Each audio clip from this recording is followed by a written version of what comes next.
inshallah. Bismillah ar-Rahman ar-Rahim. Alhamdulillahi Rabbil Alameen. As-salatu was-salamu ala Rasulillah. Amma ba'd. Rabbi yassir wa la tu'assir wa tammim bil khair. Rabbi yassir wa la tu'assir wa tammim bil khair. Rabbi yassir wa la tu'assir wa tammim bil khair. Inshallah, so last week we went through the sequential, right? The sequence of Hajj. And then we said we were going to go through the rulings, the order of the ahkam. Okay, what is in terms of obligation, what you have to fulfill, right? Fard, meaning, and then what is wajib and what is sunnah in Hajj. So these three essential rulings. So knowing when you're in Hajj, what do I have to do? When we say fard, what do I have to do? Meaning there is no Hajj without it. That's why we call it fard. Right? It's an essential rukn. It's an essential part of Hajj. Hajj. And then there's wajib. Right? Wajib is that it is also an essential part of Hajj, but one can fulfill the Hajj by giving dam, or we'll talk about the various different penalties, right? There's 4 different types of penalties that we should be mindful of when going for Hajj. So one can get the Hajj completed by doing one of these, okay? And then there's a sunnah that a person should be mindful. It is ideal. Why? Because it's a once in a lifetime Hajj. I was just on the way today, somebody called me, they go on the phone, they said we're going for Hajj. I'm ready in every way, but I'm not spiritually feel like I'm ready. I said, well, you should have came to the second session of the first session of our Hajj. We talked about preparation, part of the preparation process. And we talked about it, alhamdulillah. He felt like he was at a better place in terms of spiritual preparation, but sunnah should be minded, is what I'm trying to say. Even the sunnah, why? Because this is the once in a lifetime journey of Hajj that we're going to partake in. Many will get other opportunities. We will perhaps get many opportunities, but perhaps we will not. Right? So we want to make that first and perhaps the last count as much as possible. Each one, inshallah, count as best as possible. So when it comes to the fard of Hajj, right, there are essentially 3 things that are essentials of Hajj, that are fard. You cannot perform the Hajj, it will not count without it. The first is ihram. Okay? There is no Hajj in this essentially before, right? So before you perform your Hajj, the timeline of it is before Hajj, but ihram is a fard of Hajj. If you're not in the state of ihram, there is no Hajj. Okay? The second is 4 rounds of tawaf. Okay, the tawaf ifada that we're talking about.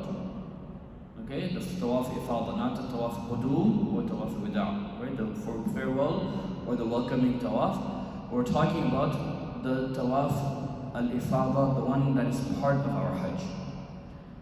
At least 4 circuits of the Kaaba. That is essential. Okay?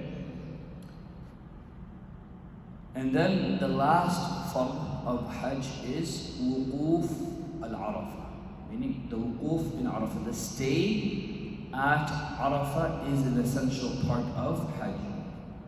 Okay? And even if that is for a moment. Okay, so it is what duration? At least at the moment between zawal, which is when the sun begins to decrease, so the dhuhr comes in on the 9th of Dhul Hijjah and until the dawn of the next day.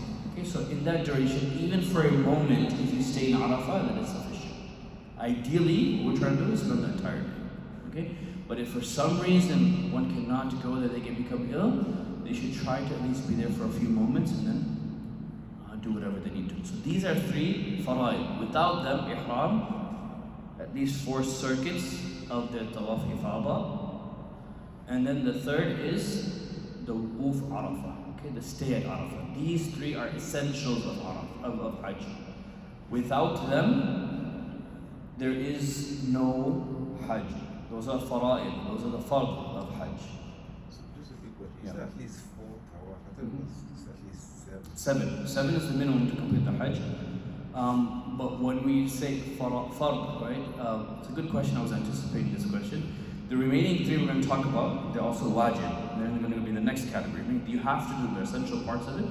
But if for some reason a person gets ill during the tawaf, the idea here is you're doing your tawaf and then somebody gets sick. What do? There has to be a threshold. Does that make sense? There has to be a threshold. So the threshold is the majority. As long as you get majority of it done, you can count, and then you can do done, and then you can say, I still fulfilled that. So there's a lot of circumstances that can arise. So what's a lifetime journey, right? There has to be a bare minimum threshold, right? Sometimes people go and something happens, right? They get ill, so do they have to be able to either redo this journey again later, next year, or further out, or does this one count? So we have to create a threshold, so that threshold is the 4 tawaf. That makes sense. Even though all of them are important, all 7 circuits, yes. Is this like a common understanding of all 4 madhahib? I don't know. That's good. I don't know. But this is for the Ahnaf for sure. I don't want to comment on the other madhahib. Perhaps it is, but I don't know. Yes. Okay? So that's why there's a 4. Because of the 7 circuits, that makes the majority, right? It is like in anything, there's a threshold, right? Did I catch the rak'ah? Where's the threshold of catching the rak'ah? Coming back into ruku'. As long as you kept the imam in the ruku', you caught the rak'ah. And then if you go beyond, that threshold is that you miss the rak'ah, then you catch the next one. So every ibadah has a certain threshold. Even asr, right? They say that if you make a salah and your asr time is leaving, is exiting, and you start asr, and Maghrib is about to set, and the sun sets mid asr, as long as you performed 1 rak'ah, that's the asr is the one exception, right? If you completed 1 rak'ah, even if the remainder 3 are performed in the Maghrib time, it is ada, it is fulfilled in its time. So there's always a threshold in Islam. Okay?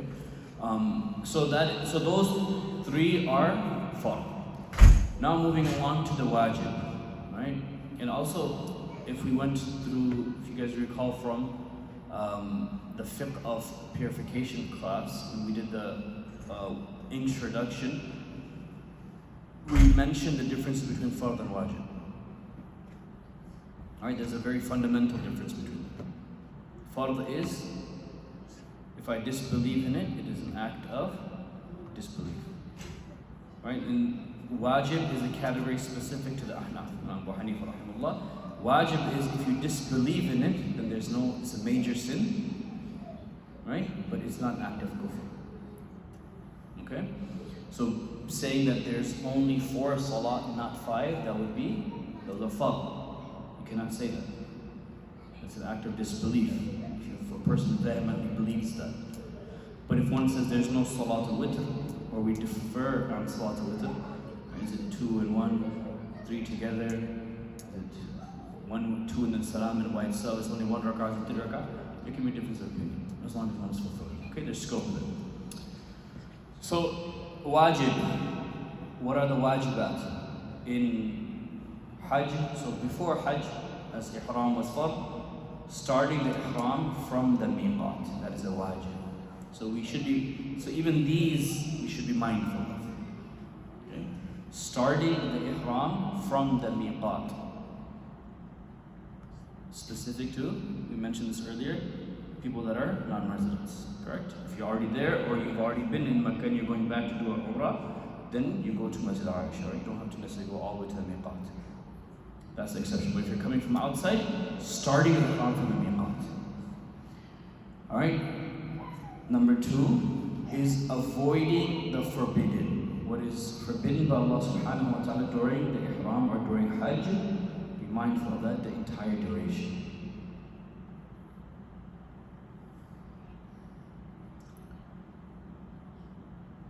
Alright, during tawaf, there's a few more wajibat that we should be mindful of. The remaining 3 rounds of tawaf ifadah are wajib. Right, the first 4 are fard, the remaining 3 are wajib. So what essentially that means in terms of ruling, they all 7 should be done. So that answers that question. The threshold of 4 and 3 is why? Because if a person has if they end up fainting, do they have to redo it? Or can they pay a dam and get by and protect their health in that situation? Okay, so this is where that would come into play. But essentially, you're doing all 7 circuits. The second in tawaf, that is a wajib, is perform the tawaf ifada within the ayyam al-nahr, the days of nahr.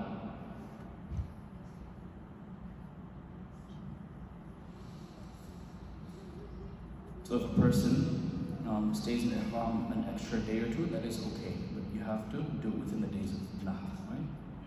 Which are 10th, 11th, 12th, 13th.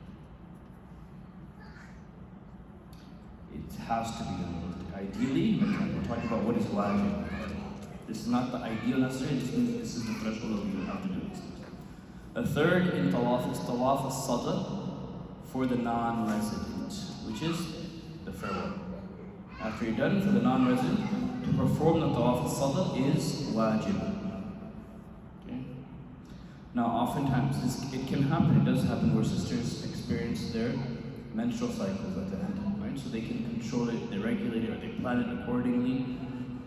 But the menstrual cycles happen, and this is the tawaf that often they ask about. Like, I didn't get to do the tawaf without what happened, so then they'll do a dam and they'll depart, right? Or if they can delay, it's better. If it's possible, realistically, then you can do it. So if not, then you would pay that dam and then you come back, inshallah. Hajj is still intact and acceptable.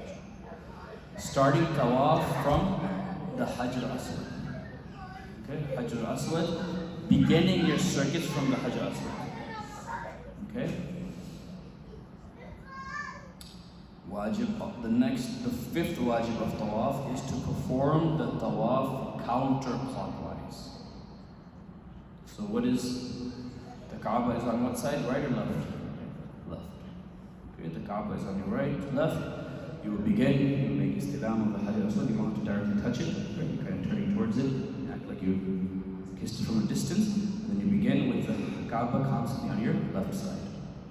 Counterclockwise is what is performed. The 6th wajib of tawaf is performing the tawaf while walking, if you can. Right? So performing tawaf while walking.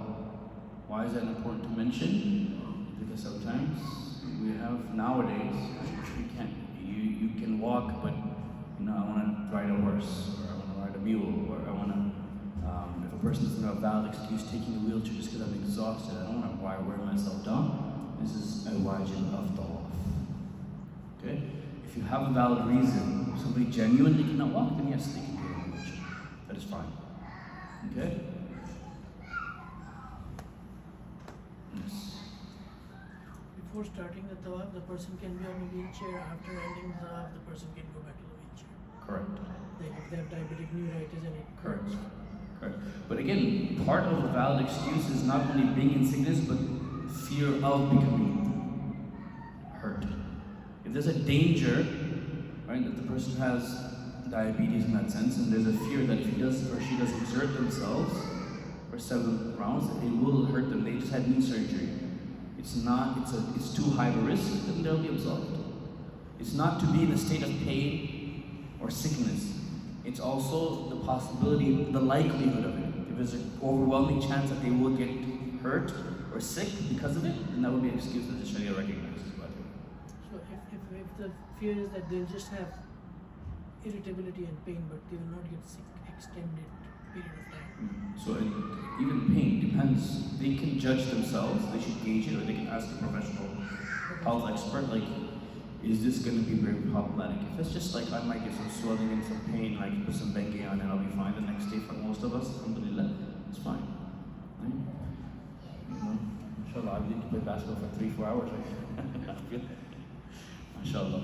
But yes, that's the general idea. That's why part of preparation is to start walking early, right? Get your body acclimated to these long distant walks. Inshallah, as best as possible. Somebody was Sheikh Mubin just last week at a Hajj Umrah in ICF. So the person called me, they said that he cracked a good joke. He said in the Mina tents, right? right? The closer ones, the VIP package, he said, you know, he was kind of giving an example, the VIP three brothers, he said, or the neighbors of Shaitan, right? AKA the neighbors of Shaitan. They're the closest to the Jamarat. Right? If you're there, if you're the neighbors of Shaitan, then you don't have to worry about it. Right? If you're further away from Shaitan, then you might want to be prepared to walk distances, especially on the 10th of the Hajj.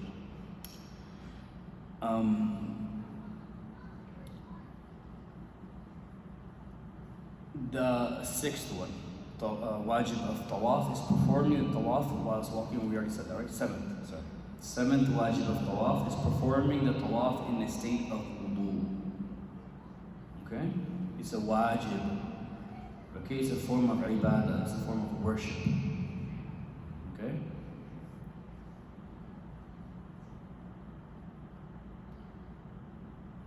And then the eighth and last wajib of tawaf is having one's awrah covered during the tawaf.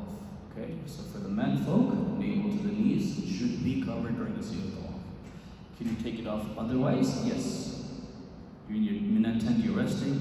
You take the top upper garment out because it's hot, that's fine. But during the tawaf, your navel to your knees has to be covered. Okay, so be mindful of that, inshallah. And for the women, yes, the same awrah as in salah. Yes. So a couple of questions. So what if Just you two more, by the way. what if you break your wudu on the, let's say, the fourth circuit? Yeah. Does that count? So we'll talk about that, but just to answer your question, if you do break your wudu during tawaf, that's the question, what do? You will go break your wudu and you'll come back and continue while you are out. It doesn't matter what number. You can restart that circuit, but you will not have to restart the whole one. So if you're in the sixth circuit, break your wudu doesn't mean you have to start all over. You just continue, you do the last two, you do the sixth one again, and you just do that, finish it off. You don't have to start all over. Inshallah. And so there's two more wajibs of tawaf. The ninth is 2 rak'ahs after each tawaf. Not circuit. Tawaf. Okay? Correct? So when do we, after the tawaf, what do you do? Yeah, you try to get as close as possible to Maqam Ibrahim, and then you offer 2 rak'ah salah there. Okay? So in Hajj, after the tawaf, you find the Maqam Ibrahim, and then you pray 2 rak'ah there. So after 7 circuits, 2 rak'ah. Yes, correct. Facing the Kaaba, not away. And then the 10th wajib is performing tawaf from outside of the Hatim. What is Hatim? It's the area right next to the Kaaba that was part of the Kaaba once upon a time. That is kind of that little, what do you say, Jabutra? It's got a little kind of wall. Right? You'll see that. Yeah, it's like a little D. It's a little extension outside of the Kaaba now, currently. Once upon a time used to be inside. So going out of that. Why? Because it was, once upon a time, the designated space of the Kaaba. So you don't want, you're making it off around the Kaaba. You don't want to go through it. Okay? And essentially you're not going to be allowed to be honest. I think there's already security there, they're not going to let you go in anyways. So. But just being mindful of that, inshallah, right? In case, the security is sleeping and you want to sneak through the take a shortcut. Don't do it. Alright? Alright. So after tawaf is sa'i. Alright? The wajibat of sa'i are 4. Number 1, perform a sa'i during the months of Hajj. Okay? So to perform a sa'i is a wajib of Hajj. Okay? The act of sa'i is wajib. We didn't say there was thought, remember? But sa'i is also a very essential part of Hajj. We know it to be a part of essentially. We have to do it. So it is a wajib part of Hajj. If somebody is doing Hajj Ifrad, then it is still wajib? Hajj Ifrad, You don't do Umrah. But sa'i will be part of Hajj. Sa'i is Safa Marwa. Correct. Between Safa and Marwa, inshallah. And then we'll talk, there's details to it, right? And we'll get around to the details of and we mentioned this, I think, already. The green light where you walk fast. Okay. Second is performing a sa'i after the valid tawaf. So 2 separate. performing sa'i during the month of Hajj, but also wajib to do it after the tawaf. So what we're trying to say, they're two separate wajibat, but when do you want to do the sa'i? Essentially right after the tawaf. Does that make sense? So sa'i should be done immediately. Wajib, it is to do it after Hajj. The tawaf. Immediately after tawaf, you're doing the sa'i. If someone for some reason has to delay it for some reason, as long as it's performed within the days of Hajj, you still fulfill the wajib of sa'i. Does that make sense? So you are penalized for the delay, but you're not penalized for missing the sa'i. But both are, so sequence immediately after is wajib, but also sa'i itself is wajib. That's what we're trying to establish. Both these points you're talking about belong to the same sa'i. Correct. Same sa'i. So there's two different wajibs that apply to it. In itself, doing the actual sa'i is wajib, but also to do it in that sequence, meaning right after tawaf. Okay? The third is to do the sa'i, again, just like tawaf, while walking. No hoverboards. I know they became big. There were people doing it back in the day, hoverboards and stuff like that. So don't do that, right? Walk in the sa'i. And again, do it at your pace. This is not something that has to be done fast. People, do it comfortably at a comfortable pace. So that way it's not too exerting on the body, but if you are capable of, you have to walk. And then the fourth wajib of sa'i is starting the sa'i from Safa to Marwa, beginning there. So one round is what? Is it going Safa to Marwa or Safa to Marwa and back to Safa? Which one is one second? Huh? One way. Yeah. So you're going Safa to Marwa, one. Marwa to Safa back, two. 3, 4, 5, 6, 7. So it's not that you have to go and come back. That's not one round. All right. Wajib for Mina. In the state of Mina is yes. Back to sa'i. How many sa'i do we have to do? 7 circuits. Right. Start Safa to Marwa and then back 7 times. Each way counts as one trip. So 3.5. Yeah. A round trip. You're making it easy out of mine. I'm going to do 3.5. Mina, wajib of Mina is Rami. The Jamal, stoning. The pelting is the wajib of Mina. Right? All days, like all the. Yes, on the days. The 13th is only optional.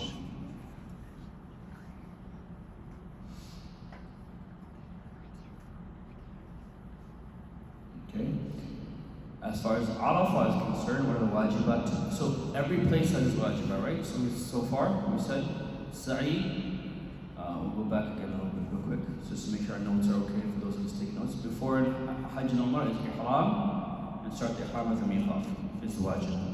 Fard is ihram. Starting the ihram at miqat is the wajib, correct? Alright, and then the wajib for once you have entered into the state of ihram is to avoid anything that is forbidden by Allah. Right? And the state of ihram, when it comes to tawaf, we mentioned 10 of them. Right? I'm not going to go through them just for the sake of time, but then when you go to Mina, Rami, Jamarat, the stoning, the pelting. Arafah, the wajib in Arafah is remaining in Arafah until the sunset of the ninth. Okay? Fard was just even a moment. Wajib is to try to stay until the sunset. Okay, so somebody gets to Arafah, I just arrive and I step out of the tent, I step out of the bus and I go into our area for Arafah and I end up fainting. And the remainder of the day they're giving me IV fluids outside of Arafah to get my fluids back up. The fard is fulfilled. If I'm not getting IV, how long am I staying there? Until the sunset. Makes sense why fard and wajib. Okay? Muzdalifah. remaining in Muzdalifah between dawn, sunrise of the 10th, until before sunrise.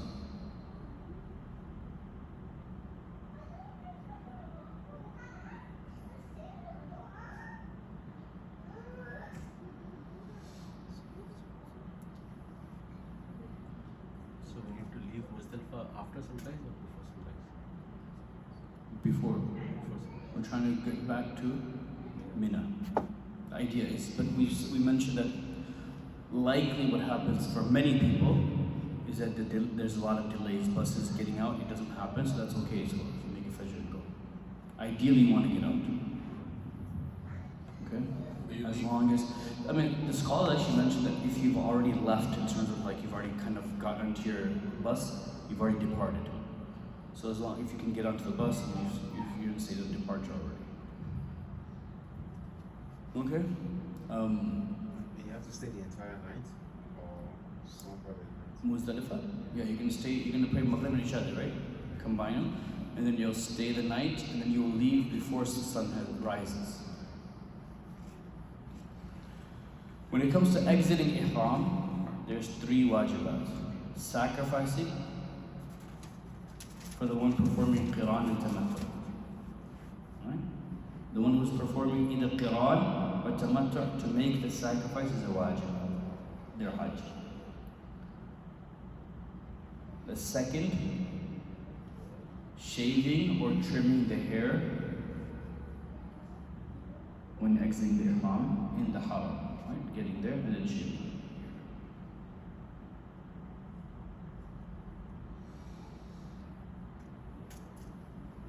And then the third wajib of exiting Ihram is part of the exit process is what?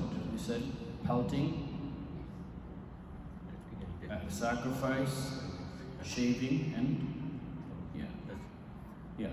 So all 3 of those, maintaining the order is also wajib, right? Because these are exit. This is the procedure of exiting the Ihram, right? Pelting, sacrificing, and trimming, shaving of the hair, cutting of the hair, maintaining the order of those 3. What about it?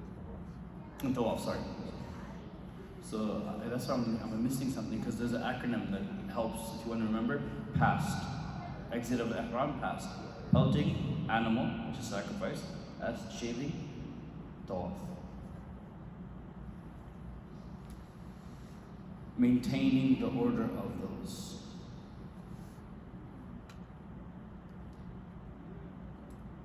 All right. This is not the main tawaf, right? The tawaf ifada, yeah. That's what gets you out of ihram.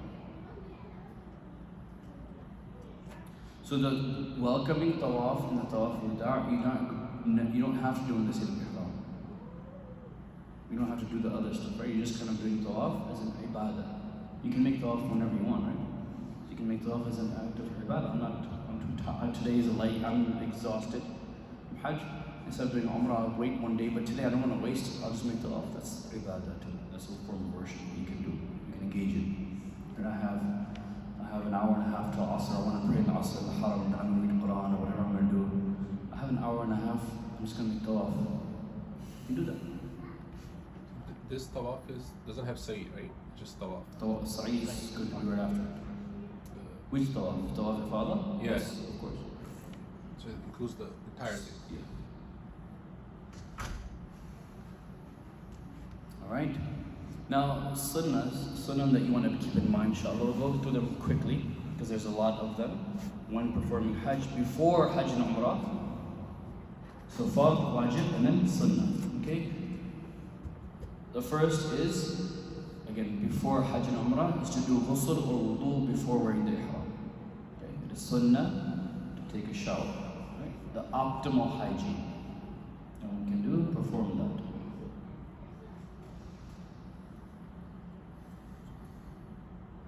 Alright, another sunnah is to make your ihram or wear ihram that is new. That is sunnah.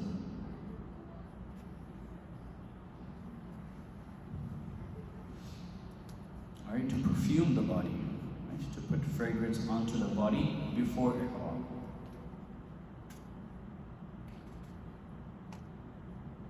And then the last, the fourth sunnah before is 2 rak'ah for the ihram. After you wear it? After you wear it.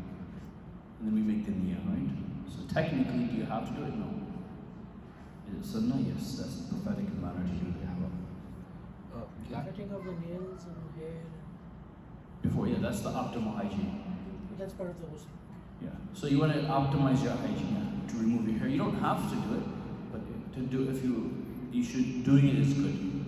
Right? Trimming your nails, cleaning any hair that is unwanted, and then taking a shower. Your best form of hygiene. Last class, you said when you perform the 2 rakats of for ihram, you cover your head with the ihram. So you leave it on during the entire salah, or you take it off? The entire salah. You keep it on. Because after the salah is when you're going to make your intention. Okay. So then you officially enter into ihram. That's the threshold. Once you make after the salah, then you make the intention that you do the talbiyah. But you can't cover it with the cap. No, No. you shouldn't.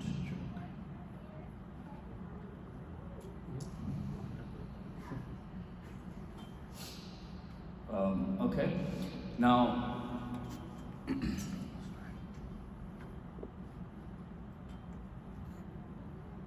entering into Makkah. So you've already gotten the sunnahs of before Hajj and Umrah. When you enter into Makkah, you've got your ihram on. What should you be mindful of when you enter into Makkah? Ghusl for entering Makkah. Okay, try to take a shower if possible. Okay?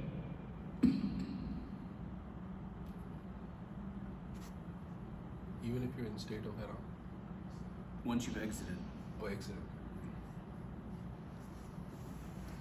So if you the ihram that you're wearing after Mina, and you're coming back for the first time entering the haram to shave your head, that's not when you're going to shower afterwards. So we're talking about Makkah, right? Coming into the haram, take a ghusl, then go to the haram. So I've exited ihram, I've shaved my head, I've done all that. You want to go for tawaf, you want to make salah in the haram, best is to go to wherever you're resting, take a shower, ghusl, and then go. The best to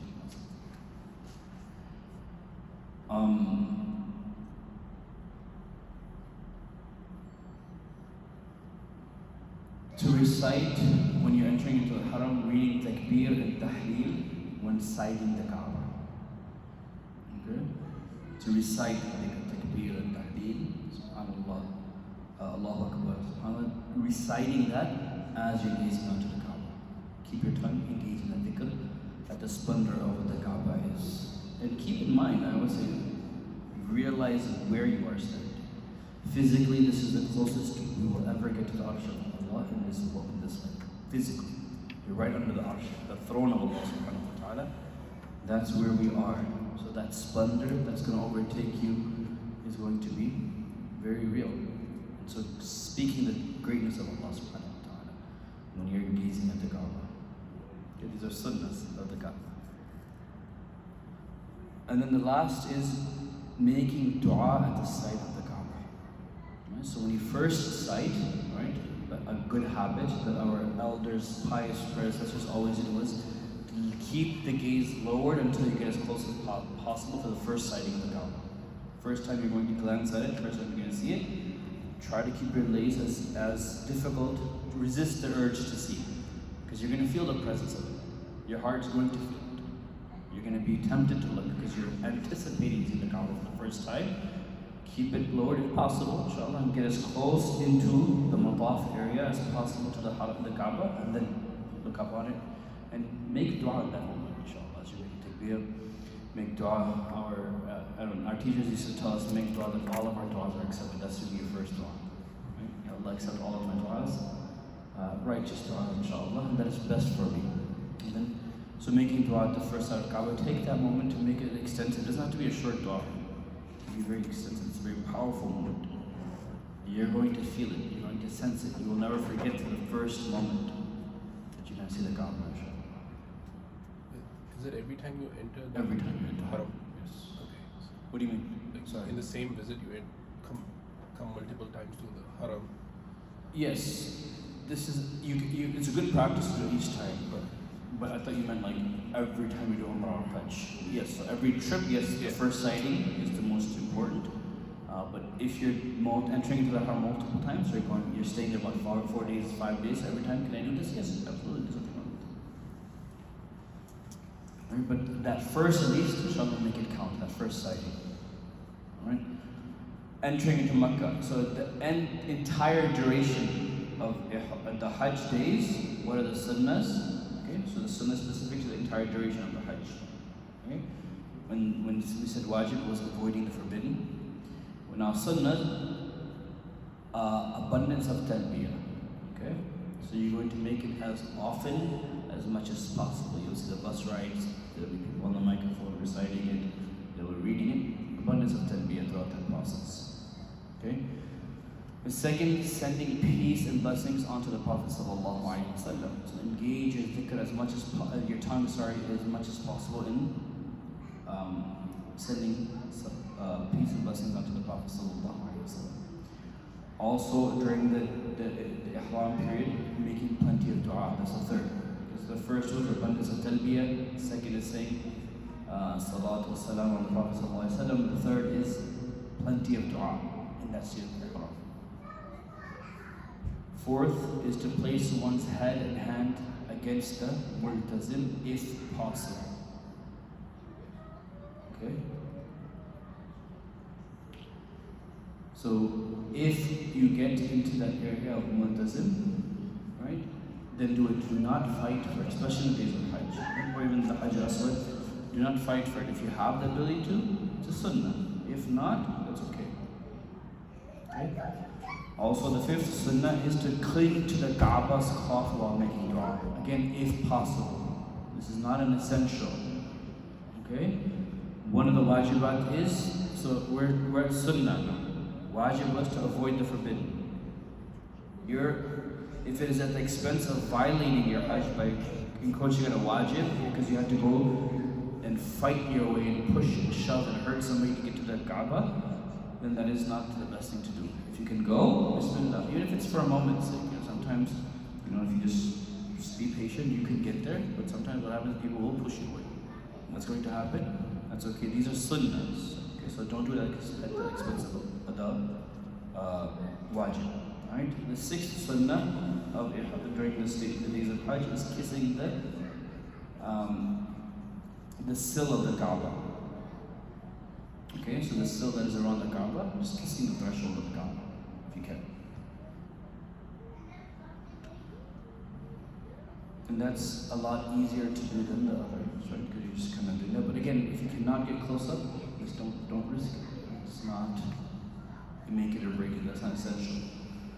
Seventh is pouring one's zamzam on one's head and other parts of the body. Okay? So drenching, saturating the body as much as possible with the zamzam. This is while wearing the ihram? In the state of ihram, yeah, in the days of Dhul Hijjah. The days of Hajj. So entire duration, whenever you get the opportunity, doing that. And is it also for women? Yes. For women also. Eighth is drinking zamzam to one's fill while standing and looking at the Kaaba. Standing. The etiquette of drinking zamzam is to stand and drink. Why? You can drink the most that way. So you want to drink the most that way. Prophet used to stand and drink zamzam and face the Kaaba. Right? So even outside of the Haram, even if somebody comes, when all of you guys come back and give us water, inshallah, we should try to stand and face the Kaaba and drink the zamzam, inshallah, make dua at that moment. Even taking off the head cover, our teachers, it's the anomaly. Everything else, you want health, it's healthier, it's safer to drink moderation, right? Take sips, small sips. Zamzam is supposed to be drank to the fullest. You want to get maximize as much as you can fit. It's blessed water. Alright, so drinking zamzam whilst one is standing and facing or looking at the Kaaba. Right, so that's an act. That's sunnah. The Prophet did that. Right, when you say sunnah, this is what you're replicating the manner of the Prophet did these small actions. Right? And then the ninth is entering the Kaaba while with honor and respect. Meaning you enter with a aura and a demeanor, body language of honor and respect. I'm entering into the Kaaba, right? Or if you are going into the Kaaba, or at least in the Haram. Most of us, none of us would like in the chance to go to the Kaaba, but at least in the Haram, with an aura of respect for the place. Part of that is being presentable, dressed appropriately, dressed moderately, modestly, sorry. Right? We'll talk about Medina also, what to be mindful of going to Medina. When it comes to Tawaf, inshallah, we got a few minutes left. Tawaf, what are the sunnahs of Tawaf? Number one, Tawaf al-Qudu for the non-resident. Okay, so the welcoming. Tawaf is sunnah. We mentioned it in the timeline, by the way, so don't get confused that, oh, you mentioned that's not, we mentioned it's still sunnah.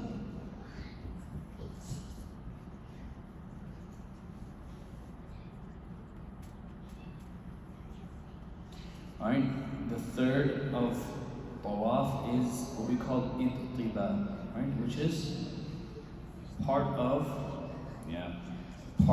which ones? Yeah, which ones? So this should be proper. So Huh? right shoulder. The last. Which ones do you do Ittiba in? No, this is only the one after. The last three. Hmm? Is it the last Last three? three. There we go. Yeah. So for the last three circuits of Tawaf, what are you going to do?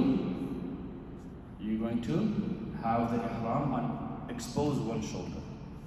Alright, you expose the one shoulder, and then you will walk in a gate. That was the Prophet ﷺ. That was the sunnah of the Prophet ﷺ.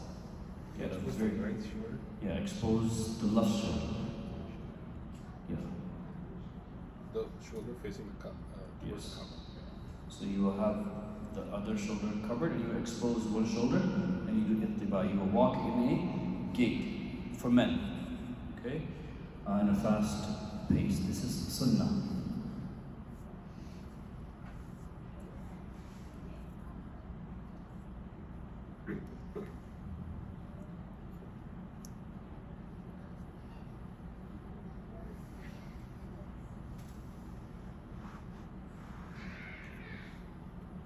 Can you do all seven circles exposing the left? Hmm? Can you do all seven circles exposing the left? No, it's a sunnah is to do the three, and then the four just to do normal pace. All right, and then the last sunnah is to make multiple tawafs. Right? When you have the opportunity to make extra tawafs, just individually, right? Not only limiting yourself to the one in Hajj. Okay. When it comes to sa'i, for men, rushing between the two green lights of sa'i. Okay, for men, when you're going, it's going to be marked with two green lights, that's where you quicken your pace. For men. For women, they will maintain their normal pace. And the second wajib of sunnah of sa'i is walking at a normal pace during the rest of the sa'i. Okay, so just the duration of the green lights, you're going to quicken your pace, and then you'll go back to normal pace. So what's the name of that exactly in Arabic for the green light? But whichever is a green light, green light. I don't know. But that is essentially the historical significance. That's what she quickened her pace. Mina. Okay, sunan. The sunnahs to keep in mind in Mina. Number one, leaving Mecca for Mina after sunrise on the 8th.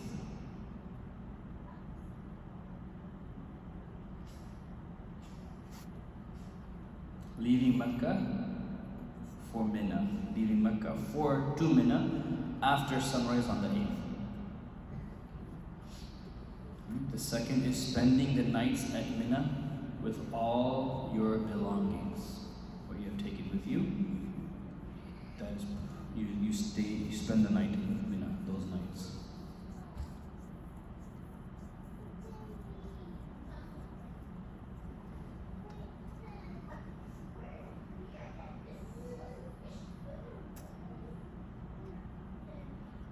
Also, part of the sunnah, when doing the stoning, the pelting, try to keep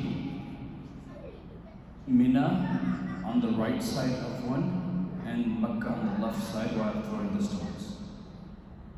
Okay, so essentially, since Mina is going to be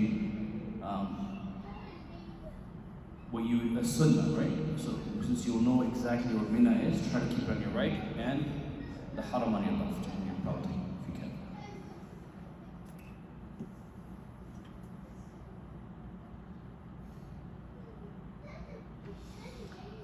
So the fourth, again, this is not going to be possible, but it was the sunnah which the Prophet ﷺ did, is riding an animal while casting the stones at Jama'at al-Aqaba, the first day. He did so on a conveyance. Okay? So replicating that, but that is not, you're not going to be able to take an animal onto Jama'at. Okay? But this is the sunnah. Right? And then the fifth is casting the stones at the remaining Jama'at, the remaining pillars, walking while standing.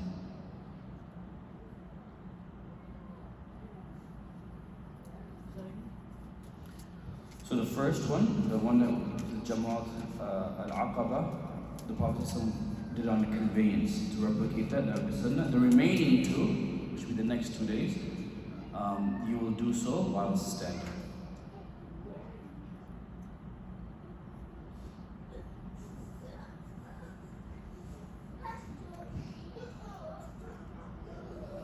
And then the sixth is while you're pelting, do so from the middle of the valley, right? To get in the middle of it, not too close, not to get out close, but in the middle of the valley as much as possible.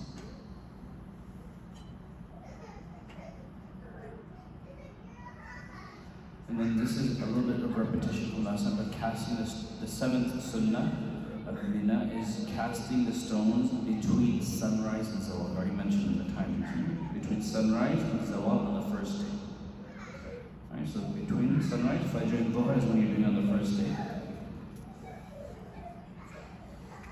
For the remaining days, when is the best time to do it? Between zawal and sunset. Okay? So the first day, you're going to do it early in the morning before Dhuhr. The remaining days, you're doing it after zawal. And that's the 8th, 7th and the 8th. 9th is to hurry to leave Mina before sunset on the 12th. Okay? Yeah. If you're leaving on the 12th. If you want to leave on the 12th, leave before sunset. Make sense? Inshallah. To leave after, if you want to leave Mina and get to the Haram on the 12th, if you're staying the 13th because you want to do extra Jama'ah, it's fine. Then you can stay. But if you are planning to leave on the 12th, then you should leave before sunset. Don't delay the exit time. But you said Sallam did 13. He did the 13 himself. So the sunnah was he stayed 13. No, that's an extra day. He didn't stay till then. He left on the 12th. Yeah. He left on the 12th. Mm-hmm. On the first day, you're pelting between the sunrise and zawal on day 1. Mm-hmm. On the remaining days, after zawal. Of zawal to sunset.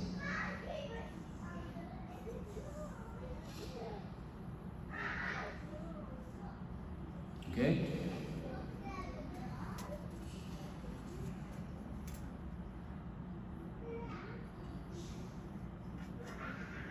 For Arafah, what are the sunnahs to keep in mind for Arafah? Leaving Mina for Arafah after sunrise on the 9th.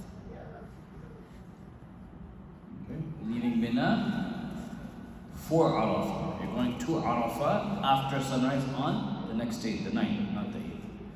You came to Mina on the 8th after sunrise, and then after sunrise on the 9th you're leaving for Arafah. The second is 2 khutbahs with a sitting in between them after Zawal, but before the combined Dhuhr and Asr prayers in Dhuhr time. So when you're combining the Dhuhr and Asr in Masjid al-Namira, there will be a khutbah, 2-part khutbah. Right? So partaking in that is sunnah.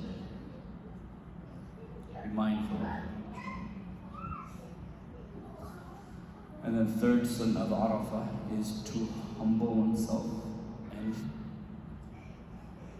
cry with tears while making dua. If you do not have the capacity to cry, you attempt to, right? Or you behave at least like the one that is crying. Right? So if I'm not able to genuinely weep or cry, then you imitate the one crying at the very least.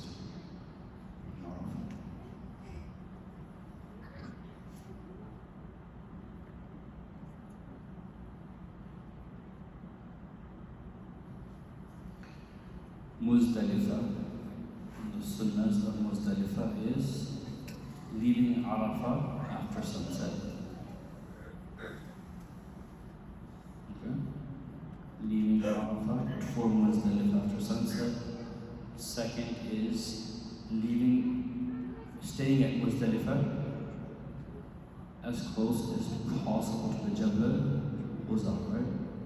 That mountain that's there, being as close as possible. Now it's going to be so many people, you may not get that close to it, but as close as possible. So try to be mindful of staying as close as possible. The third is staying at Muzdalifah on the night of the 10th.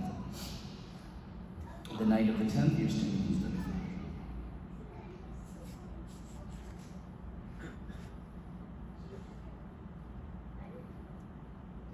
Leaving Arafah for Muzdalifah after sunset.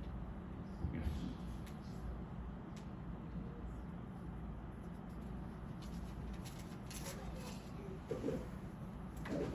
Okay. When it comes to exiting the ihram, the sunnah, sacrificing for the one performing ihram is sunnah. We said it was wajib for the qiran and tamattu for the mufrid, right? The one who's doing ifrad, making the qurbani, the sacrifice, is a sunnah act. We talked about this, right? So it's sunnah for them, but for tamattu and qiran, you have to do it. For the one who's doing just the ifrad hajj, it's a sunnah, it's better to do it. So just for guys, the women can women do their own sacrifice? Yes. Yes. They should. And then as for exiting the ihram, for one to partake, eat from their sacrifice is sunnah. Can you do it? No, right? You don't give me the meat, right? Just deliver this. You don't even see that now. Back in 2010, they said they will give it to us. Like this is like Not anymore, right? No, I don't think so. Nobody offered like this. So I don't think it's like you don't even see your animal. You just hope it's done and it's distributed. It's sunnah if you can partake from it, eat from it, like we do locally, right? Those not for judge. Except for the one that is being offered as a dam. Okay, then we don't partake. The whole entire animal is given because it's a penalty. Okay? And then the last thing when it comes to the khutbahs, right? Couple of sunnahs to keep in mind.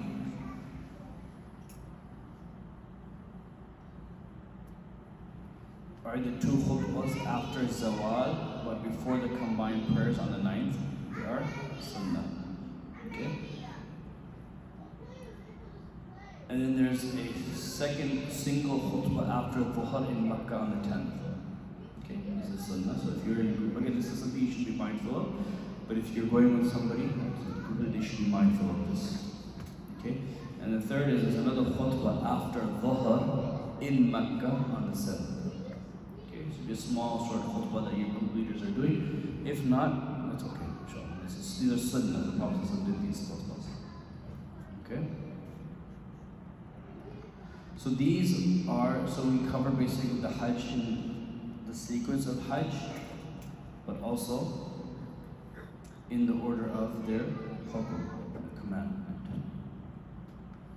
So just a quick question. Mm-hmm. I don't know what day it falls on, but let's say Arafat falls on like on a Friday.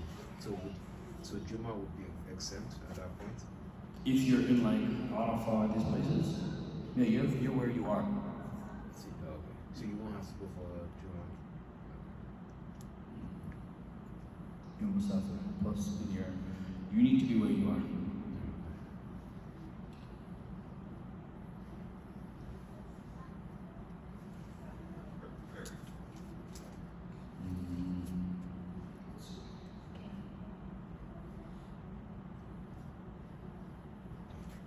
The two khutbahs are at Masjid. Namira.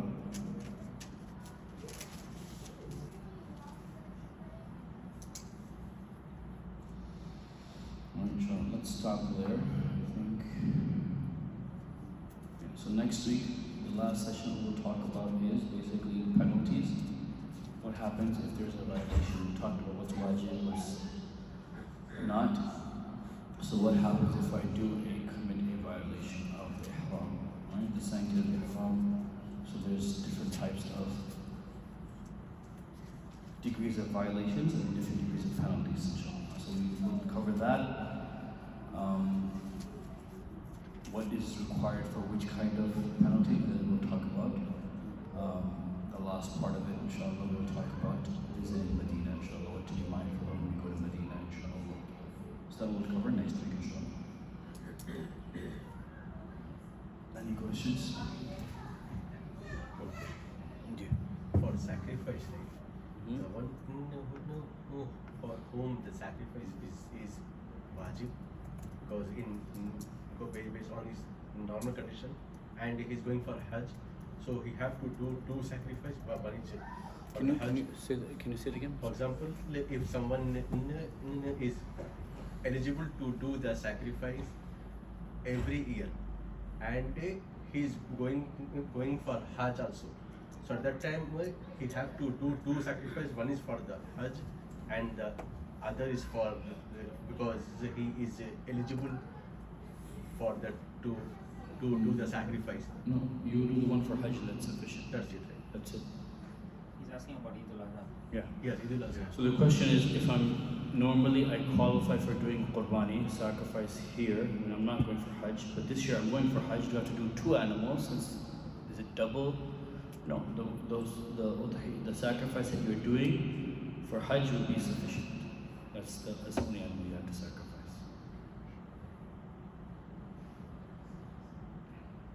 And second is there any importance of Masjid Khayf in Mina? Is there anything sunnah to go and pray namaz over there in Masjid Khayf? In Mina there is a masjid, right? Masjid Khayf, right? Yeah, there is a Masjid al-Khaif. So is there any importance for the Masjid Khayf?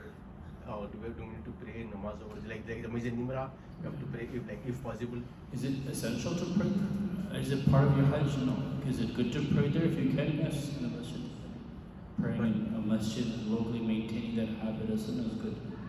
That would be ideal if you can, yes.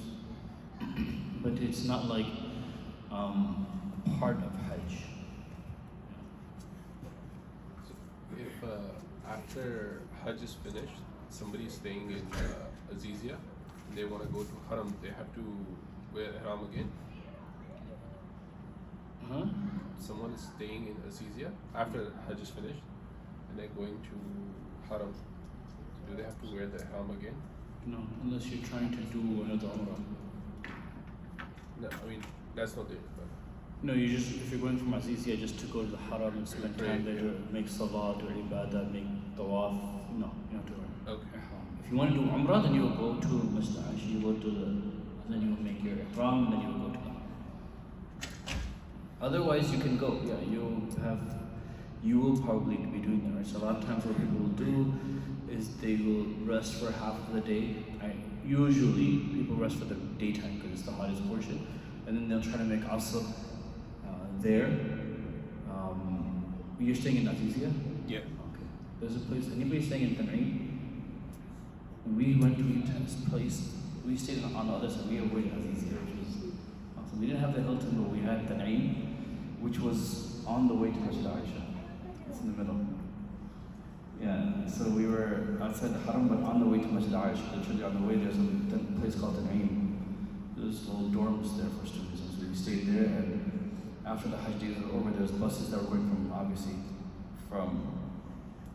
Masjid Aisha to the Haram every 10-15 minutes, so we just go there. So there's a local masjid, we pray our Fajr and Dhuhr there, Asr, Maghrib, Isha in the Haram. So a lot of people do that. So you don't have to wear Haram for that. So you will spend the cooler part, not pray Asr there, not read Quran, not do Tawaf. If it's hot between Asr and Maghrib, I will rest. Or again, based on the crowd. Or you're, nowadays, I don't know, you have to make appointments. You can just go and do it. Right now, they changed the rulings again, so you have to make appointments. Okay, For so- Hajj, they're making it more strict. Okay, so they're making it stricter. And you don't combine prayers? Only in Arafah. No, after Hajj. Like No. you don't combine prayer. Yeah. Then you will pray at times. And so again, if you are staying close to the Haram, most likely you'll pray all your salahs in the Haram, because you probably just walk out of your hotel, make salah and come back. If you're further out in a locality where you can't necessarily easily get there, you can pray in the local masjid there too. But obviously, the reward of praying in the Haram versus there is much greater. So we try to match it, especially since we're non-residents. But the residents, of course, they're going to pray there. For us, we want to make sure every counts. So as much as possible, praying salahs there in the Haram. And regarding welcoming tawaf, you mentioned that it's sunnah to do a welcoming tawaf. If typically we do the Umrah, if we go the first time, does that count as a welcoming tawaf, or do you have to make a separate intention for just the tawaf by itself?